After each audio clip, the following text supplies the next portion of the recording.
Kumaraswamy layout ward ಹೆಸರು ಬದಲಾವಣೆ ಬಗ್ಗೆ ಸಾರ್ವಜನಿಕ ವಲಯದಲ್ಲಿ ಭಾರೀ ಚರ್ಚೆ ಶುರುವಾಗಿದೆ. ಗ್ರೇಟರ್ ಬೆಂಗಳೂರು ಪ್ರಾಧಿಕಾರ ವ್ಯಾಪ್ತಿಯಲ್ಲಿ ವಾರ್ಡ್ಗಳ ಮರು ವಿಂಗಡಣೆ ಹಾಗೂ ಮರುನಾಮಕರಣ ಮಾಡಲಾಗ್ತಾ ಇದೆ. ಇದರ ಬೆನ್ನಲ್ಲೇ ಕುಮಾರಸ್ವಾಮಿ ದೇವರ ಹೆಸರಲ್ಲಿದ್ದ ವಾರ್ಡ್ ಹೆಸರು ಬದಲಾವಣೆಗೆ ಜಿಬಿಎ ಮುಂದಾಗಿದೆ. ಕುಮಾರಸ್ವಾಮಿ ವಾರ್ಡ್ ಬದಲು ಯಾರಬ್ ನಗರ ವಾರ್ಡ್ ಅಂತ ಮರುನಾಮಕರಣಕ್ಕೆ ಮುಂದಾಗಿದ್ದು, ಇದಕ್ಕೆ ಸಾರ್ವಜನಿಕರು ತೀವ್ರ ವಿರೋಧವನ್ನು ವ್ಯಕ್ತಪಡಿಸಿದ್ದಾರೆ.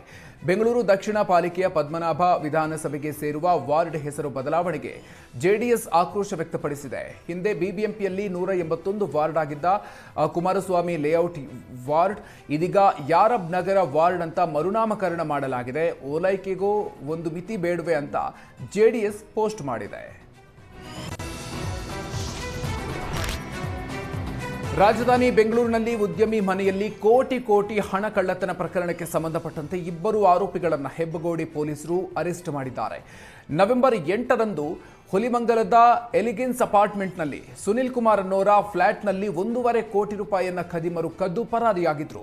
ಉದ್ಯಮದ ಸಂಬಂಧ ಹಣ ಮನೆಯಲ್ಲಿಟ್ಟಿದ್ರು. ಫ್ಲಾಟ್ಗೆ ಎಂಟ್ರಿ ಕೊಟ್ಟ ಖದೀಮರು ಮನೆಯಲ್ಲಿದ್ದ ಹಣವನ್ನ ಕದ್ದು ಪರಾರಿಯಾಗಿದ್ರು. ಈ ಬಗ್ಗೆ ಉದ್ಯಮಿ ಹೆಬ್ಬಗೋಡಿ ಪೊಲೀಸರಿಗೆ ದೂರನ್ನ ನೀಡಿದ್ರು. ಪ್ರಕರಣ ದಾಖಲಿಸಿಕೊಂಡ ಪೊಲೀಸರು ಇಬ್ಬರನ್ನ ಬಂಧಿಸಿದ್ದಾರೆ.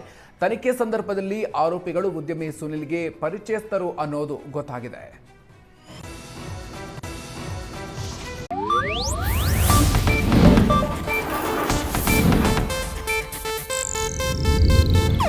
ಇದು ಏಷ್ಯಾನೆಟ್ ನ್ಯೂಸ್ ನೆಟ್ವರ್ಕ್ ಪ್ರಸ್ತುತಿ.